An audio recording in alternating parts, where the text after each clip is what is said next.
Waouh, waouh, waouh, waouh, waouh, waouh. Oh là là, la claque. Les gars, cette semaine de Hate Watch, après le Paris Saint-Germain, maintenant le FC Séville, la semaine de qualité Hate Watch activée. On s'est régalé, franchement, on s'est régalé.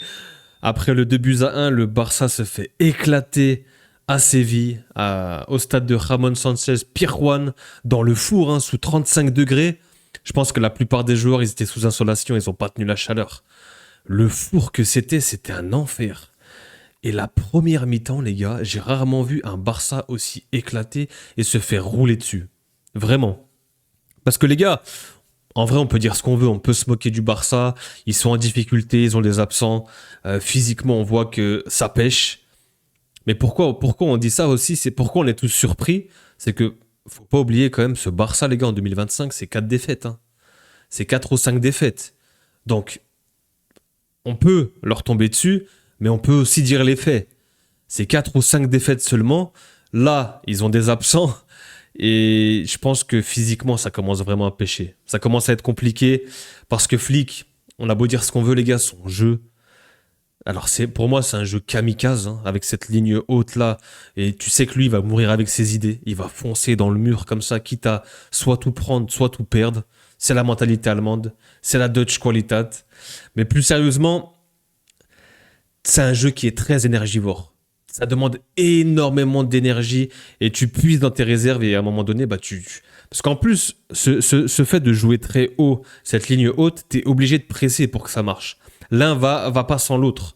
Et si tu presses pas ou si tu presses mal, comme ça a été fait par rapport à ce match-là et par rapport à quelques matchs, même contre le Paris Saint-Germain, honnêtement, contre le Paris Saint-Germain, il faut le souligner, il faut une super première mi-temps.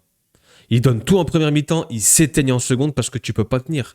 C'est un jeu énergivore, ce que demande le jeu d'Hansi Flick. On est dans l'an 2. T'as été une surprise en fait la saison passée. T'as surpris tout le monde avec ton jeu. Ça a marché, c'était spectaculaire. Aujourd'hui, les gens, ils savent. Le coach de Séville l'a dit en fin de match. Moi, j'étudie le Barça depuis des années. J'ai étudié le Barça la saison passée. Je sais quoi faire. Il faut jouer contre eux. Il faut leur mettre un défi physique. Il faut pas rester bloc bas parce que tu vas te faire éteindre. Et c'est ce que faisaient la plupart des équipes. L'erreur, c'est que souvent, en fait, le Barça est mené. Regardez bien les matchs, les gars, depuis la saison passée. Le Barça est souvent mené. Que ce soit en Liga, en Ligue des Champions, contre l'Inter, mené 2 fois, match aller, match retour. Là, pareil, en Liga. Ils sont souvent menés et après, naturellement, les équipes se mettent bloc bas, essayent de tenir le score et essayent de gérer. Sauf que quand tu fais ça contre une équipe qui est très bonne en attaque placée et en jeu de position, tu te fais ouvrir. Le Barça, c'est une des meilleures équipes en attaque placée en jeu de position. Et on l'a vu, à chaque fois, ils font des remontadas. Et là, tu vois cette première mi-temps, 2-0, ils se font rouler dessus, il n'y a rien en face, les gars. Vraiment, le Barça, c'est lunaire. J'ai rarement vu le Barça aussi éméché, aussi claqué comme ça.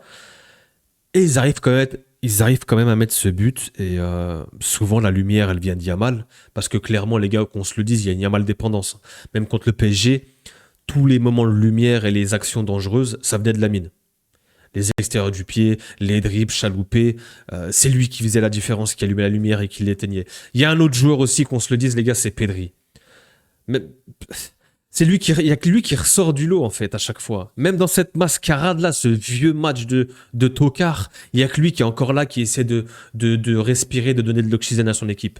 Et c'est lui qui fait cette passe magnifique, il récupère un ballon, hop, il lève la tête, il quadrille, il regarde, le radar qui se met en place, il met un caviar pour Rashford de Buzyn juste avant la mi-temps. Qu'est-ce que tu te dis? Qu'est-ce qu'on se dit?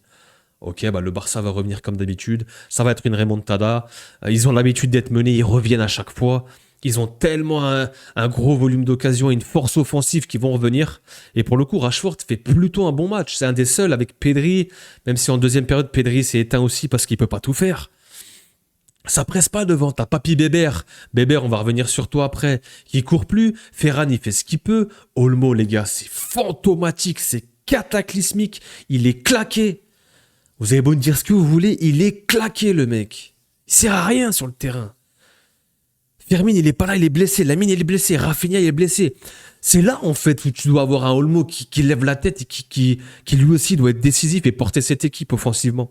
Il est claqué, ce mec.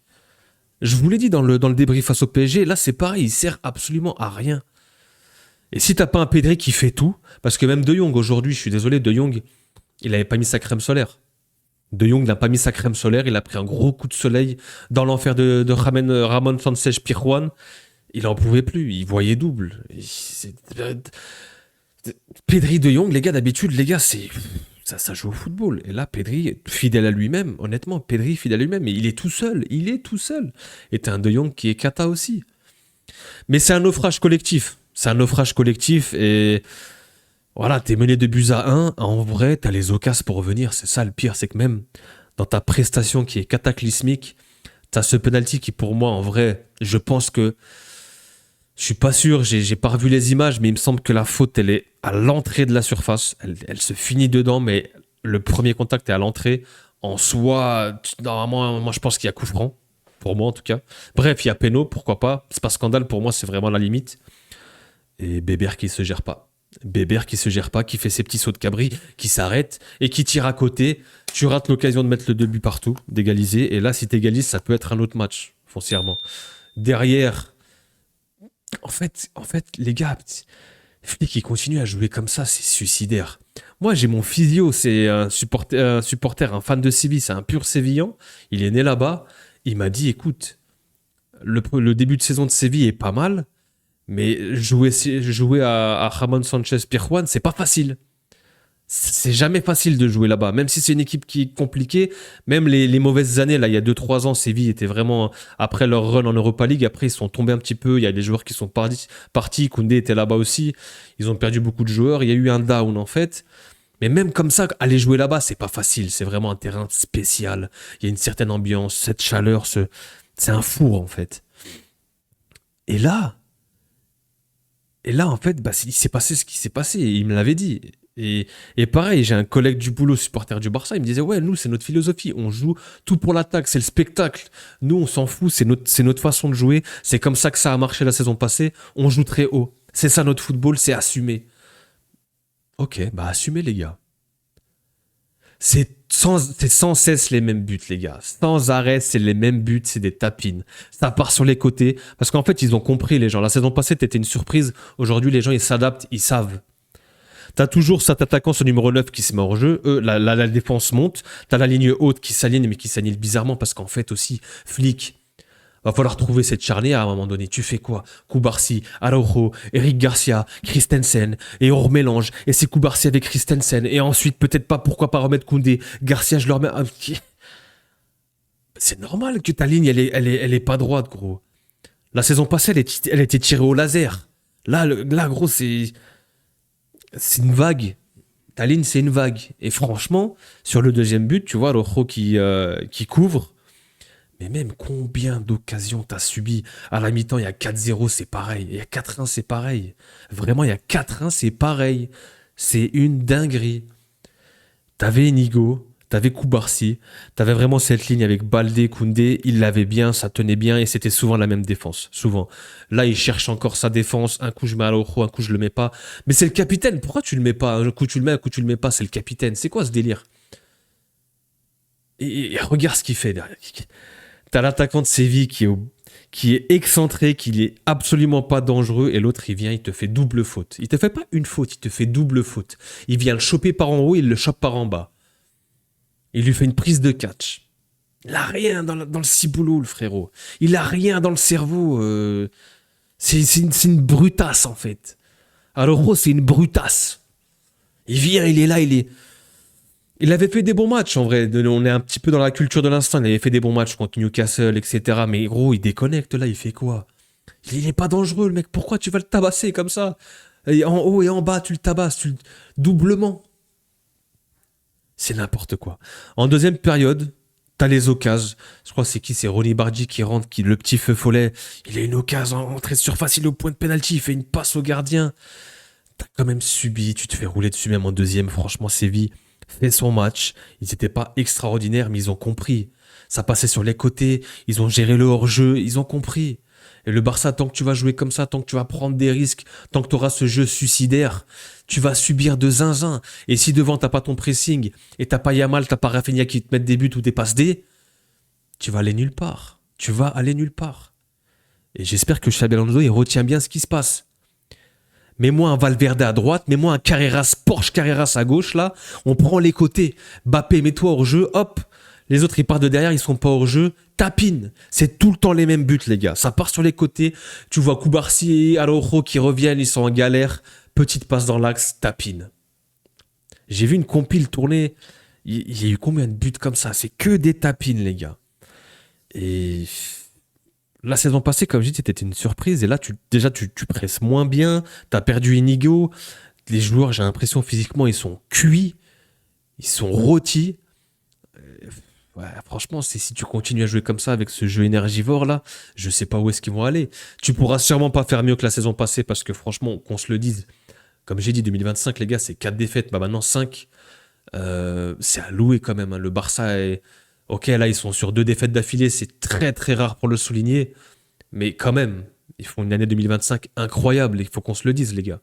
Ils peuvent très bien rebondir, mais les signaux vraiment sont inquiétants. Physiquement, tactiquement, bah, il y a de plus en plus de blessures. Il y a Yamal qui rechute. La blessure au pubis, la pubalgie, c'est de la grosse merde. Moi qui en ai eu, je sais ce que c'est. Ça, quand ça revient, c'est. Donc, assez lunaire. Assez lunaire cette défaite. Nous, on est content en tant que Madrilène. On reste leader. Il y a la trêve. Ils vont pouvoir se reposer, je pense, nous aussi. Et le Classico arrive derrière, hein. Il y aura un match de Ligue des Champions. Il y aura un match de Liga où ce sera rétafé. Eux, je sais pas. D'ailleurs, on peut aller regarder. On peut aller voir contre qui ce sera. On va aller regarder le calendrier du Barça, tiens. Mais les vannes, même Chesney, les 2 derniers buts. Parce qu'à la 88e, les gars, il y a 2 buts à 1. Hein. T'as une action, hein. Tu peux marquer, ça part en contre, il n'y a pas hors-jeu.